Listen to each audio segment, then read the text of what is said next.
তাল দিয়ে আমরা বিভিন্ন ধরনের রেসিপি বানিয়ে থাকি, তবে আজ তৈরি করব তালের পুলি পিঠা। কী করে তৈরি করলাম চলুন তাহলে একবার দেখে নিন, বুঝতে পারবেন।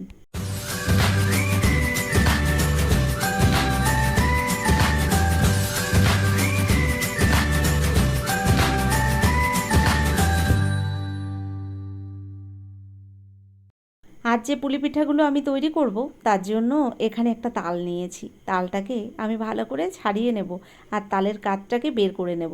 দেখুন আমি তালটাকে এভাবে ভালো করে ধুয়ে পরিষ্কার করে নিয়েছি। প্রথম বোটাটাকে ছাড়িয়ে নিলাম, তারপর দেখুন এভাবে গায়ের থেকে খোসাটাকে ছাড়িয়ে নিচ্ছি। তো আজকের ভিডিওটা একটা অনুরোধের ভিডিও। আমার ভাইজি আমার কাছে আবদার করেছে, পিসি আমাকে তুমি তাল দিয়ে পুলি পিঠে বানিয়ে খাওয়াবে। তো ওর আবদারে এই পিঠেটা আমি তৈরি করেছি, তবে আমি একটু অন্যরকমভাবেই বানিয়েছি। চলুন আপনারা একবার দেখে নিন কীভাবে বানালাম। আশা করছি আপনাদের ভালো লাগবে। তালের কাঠ বের করা খুব কষ্টকর একটা কাজ, অনেকে এই কাজটা একদমই করতে পছন্দ করে না, তবে আমি কিভাবে বের করি সেটাই আপনাদের সঙ্গে শেয়ার করছি। তালটাকে ভালো করে খোসা ছাড়িয়ে নেওয়ার পরে আটিগুলোকে আমি হাত দিয়ে একটু চটকে নিয়েছি, ওপর দিয়ে একটু জলের ছিটে দিয়ে এভাবে ভালো করে মেখে নিলাম। এবার একটা গ্রেটার নিয়ে এই তালটাকে আমি কিন্তু গ্রেটার দিয়েই বের করে নেব। তো দেখুন এখানে একটা গ্রেটার নিয়েছে, গ্রেটারের সাহায্যে কিন্তু এভাবে ঘষে ঘষে আমি তালটাকে বের করে নিচ্ছি। তো এই কাজটা আমার এভাবে করলেই সহজ মনে হয়, তাই আমি এভাবেই করি, আপনাদের সঙ্গে সেটাই শেয়ার করলাম। তো বন্ধুরা আজ যে পিঠাটা আমি তৈরি করব, বললাম আমার ভাইজি আমার কাছে আবদার করেছিল, ওর আবদারেই আমি আজ তৈরি করছি। নমস্কার বন্ধুরা, কেমন আছেন সবাই? নিশ্চয়ই সবাই ভালো আছেন, আমিও ভালো আছি। টিয়ার রান্নাঘর থেকে আমি তন্দ্রা। আজ নিয়ে এলাম তালের পুলি পিঠার একটা রেসিপি। দেখতে থাকুন আমার সম্পূর্ণ ভিডিওটি, আশা করছি আপনাদের ভালো লাগবে। দেখুন এখানে তালের কাঠটা তো আমি বের করে নিয়েছি, এবার একটা স্ট্রেনারের মধ্যে দিয়ে আমি তালটাকে ভালো করে সেঁকে নিচ্ছি। তো এভাবে আমার সুবিধা মনে হয়, তাই আমি এভাবেই তালের কাঠটাকে কিন্তু ছেঁকে নিই। আর তালের ভেতরে কিন্তু অনেক সময় তালের আঁশ থেকে যায়, এভাবে যদি ছেঁকে নেওয়া হয় তাহলে কিন্তু আর আঁশ থাকবে না। আপনাদের যেভাবে সুবিধা হয় আপনারা সেইভাবেই কিন্তু তালটাকে ছেঁকে নিতে পারেন। আর এভাবেই কিন্তু আপনারা স্টোর করেও ডিপ ফ্রিজের মধ্যে কৌটার ঢাকনা বন্ধ করে রেখেও দিতে পারেন, বেশ কিছুদিন কিন্তু তালটা একদম ভালো থাকবে। দেখুন এখানে আমি কড়াইটা গরম বসিয়ে দিয়েছি, আর গরম কড়াইয়ের মধ্যে দিয়ে দিলাম 2 হাতা পরিমাণে তালের কাঠ, তার মধ্যে দিয়ে দিলাম 3 হাতা পরিমাণে জল। জল দেওয়ার পরে ভালো করে এই জলের সঙ্গে তালটাকে এভাবে গুলে নিচ্ছি। দেখুন কতটা পাতলা হয়ে গেল। এবার এর মধ্যে আমি দিয়ে দেব স্বাদ মতো একটু লবণ, আর দিয়ে দেব 2 চামচ পরিমাণে চিনি। ভালো করে এই তালটাকে এবার ফুটিয়ে নেব। দেখুন এখানে পরিমাণ মতো একটু লবণ দিয়ে দিলাম, আর দিয়ে দেবো এর মধ্যে আমি চিনি। চিনিটাও দিয়ে দিলাম, এখানে আমি 2 চামচ পরিমাণে চিনি দিয়েছি। এবার ভালো করে তালটাকে কিছুক্ষণ টাইম ধরে ফুটিয়ে নিতে হবে। দেখুন এভাবে আমি গ্যাসের ফ্লেমটাকে বাড়িয়ে দিয়েছি, আর তালটাকে এভাবে কিন্তু কিছুক্ষণ জাল করে নেব। আস্তে আস্তে তালটা কিন্তু ফুটতে শুরু করেছে, তো এভাবে তালটাকে ভালো করে ফুটিয়ে নিতে হবে। বন্ধুরা আপনারা বিভিন্ন ধরনের রেসিপি বাড়িতে বানিয়ে থাকেন তাল দিয়ে, একবার অনুরোধ করব এভাবে পুলি পিঠে বানিয়ে দেখবেন। আশা করছি আপনাদের ভালো লাগবে। পুলি পিঠে আপনারা অনেকেই বানিয়েছেন, তবে আমি কিভাবে বানালাম সেটাই আপনাদের সঙ্গে শেয়ার করছি। দেখুন তালটা তো সুন্দর এখানে ফুটে উঠেছে, আরও কিছুক্ষণ ফুটিয়ে নিয়ে আমি এবারে এর মধ্যে দিয়ে দিচ্ছি 200 গ্রাম সুজি। তো সুজিটা দিয়ে দিলাম আমি এই তালের মধ্যে। আজ যে পিঠেটা আমি তৈরি করব এটা কিন্তু আমি কোনো রকম ময়দা চালের গুঁড়ো কিছু দিয়েই করব না, এই সুজি দিয়েই কিন্তু আজকের পুলি পিঠাটা আমি তৈরি করছি। দেখুন ভালো করে আমি তালের সঙ্গে সুজিটাকে মিশিয়ে নিলাম। গ্যাসের ফ্লেমটাকে লো টু মিডিয়াম ফ্লেমে রেখে এভাবে কিন্তু আমি ডোটা রেডি করে নেব।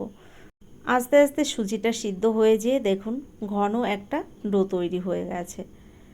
তো আমি একটু ঢাকনা বন্ধ করে গ্যাসের ফ্লেমটাকে একদম লো ফ্লেমে রেখে 2 থেকে 3 মিনিটের জন্য ঢেকে দিয়েছিলাম। দেখুন এখানে ডোটা পুরোপুরি রেডি হয়ে গেছে। এবার আমি কড়াই থেকে নামিয়ে নেব। ডোটা পুরোপুরি তৈরি হয়ে গেছে। নামিয়ে নেওয়ার পরে তারপর আমি পিঠাগুলো তৈরি করব। তো দেখুন এখানে ডোটা কিন্তু আস্তে আস্তে একদম দলা পাকিয়ে যাচ্ছে। এবার আমি নামিয়ে নিচ্ছি। দেখুন কত সুন্দর দেখতে লাগছে। একটা থালার মধ্যে আমি একটু ছড়িয়ে দিয়েছি, একটু ঠান্ডা করে নিয়ে এবার হাত দিয়ে ভালো করে মেখে নেব। ডোটা পুরোপুরি সুন্দর রেডি হয়ে গেছে, না শক্ত না নরম, সুন্দর একটা ডো তৈরি হয়ে গেছে। দেখুন এবার এভাবে কিছুক্ষণ হাত দিয়ে মেখে নিচ্ছি। তো হাতে আটকে না যায় যে কারণে আমি এখানে 1 চামচ পরিমাণে দিয়ে দিলাম ঘি। আর ঘি দিয়ে যে কোনো ডো এভাবে যদি মেখে নেওয়া হয় তাহলে কিন্তু থালার মধ্যে বা হাতের মধ্যে কোনো রকম ডোটা আটকে যাবে না। দেখুন এভাবে আমি ভালো করে মেখে নিয়েছি আর মাখাটা পুরোপুরি রেডি হয়ে গেছে। এবার দেখুন 1 চামচ পরিমাণে ময়দা নিয়ে হাতের মধ্যে, সেই ময়দা দিয়ে কিন্তু আরও একবার ডোটাকে এভাবে আমি মেখে নিলাম। এখানে পিঠে তৈরি করার জন্য ডোটা পুরোপুরি রেডি হয়ে গেল। এবার দেখুন এখানে আমি পিঠে তৈরি করার জন্য পুর নিয়েছি। আর এই পুরটা কিন্তু আমি সন্দেশই নিয়েছি। 300 গ্রাম সন্দেশ রয়েছে এখানে। আমি কোনো রকম আলাদা করে নারকেল দেওয়ার পুর তৈরি করলাম না, কারণ আমি পিঠাগুলো আজ সন্দেশ দিয়েই বানাবো।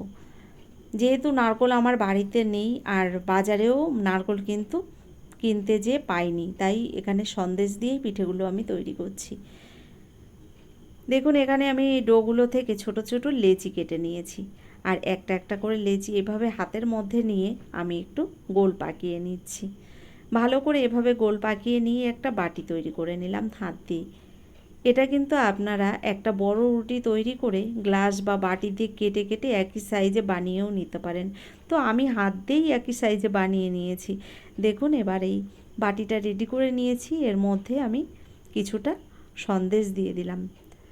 তো দেখুন সন্দেশটা দেওয়ার পরে আপনারা তো সকলেই জানেন পুলি পিঠে কী করে তৈরি করতে হয়, এটা নতুন কিছু নয়, অনেক পুরনোই একটা রেসিপি।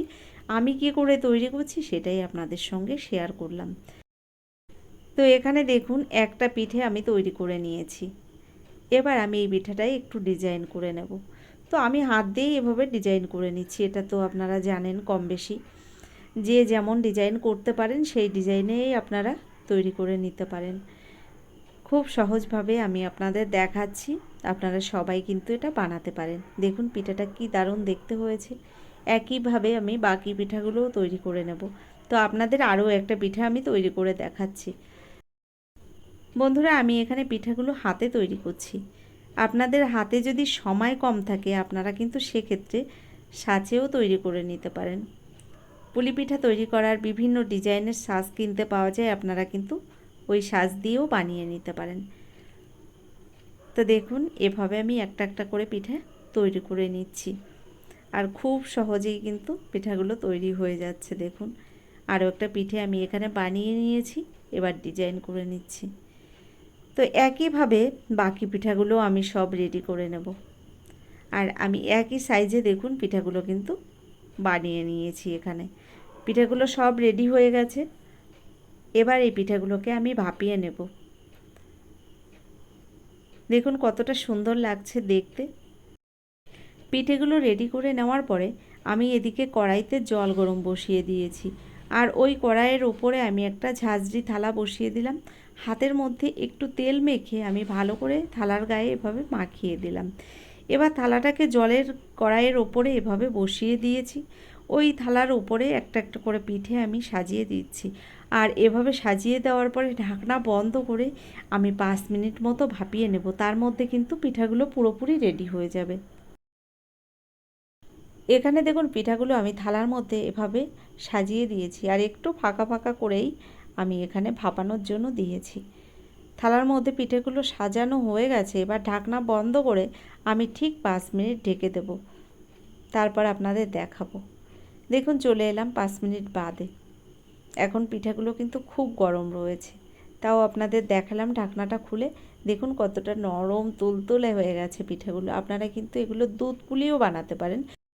তো বন্ধুরা এক এক করে আমি বাকি পিঠেগুলো ভাপিয়ে নেব, তারপর আপনাদের দেখাবো কতটা সুন্দর হয়েছে পিঠাগুলো। দেখলেন তো কত সহজ একটা রেসিপি। এবার মন চাইলে আপনারা যে কোনো সময় কিন্তু এভাবেই বানিয়ে নিতে পারেন তাল দিয়ে পুলি পিঠা। আজকের ভিডিওটা আপনাদের কেমন লাগলো অবশ্যই কিন্তু আমাকে লিখে জানাবেন। যদি ভিডিওটি ভালো লেগে থাকে এখনও একটা লাইক দিতে ভুলে গেছেন, অনুরোধ করব একটা লাইক দিয়ে যারা এখনও আমার চ্যানেলটিকে সাবস্ক্রাইব করেননি অবশ্যই আমার চ্যানেলটিকে সাবস্ক্রাইব করে আমার পাশে থেকে যাবেন।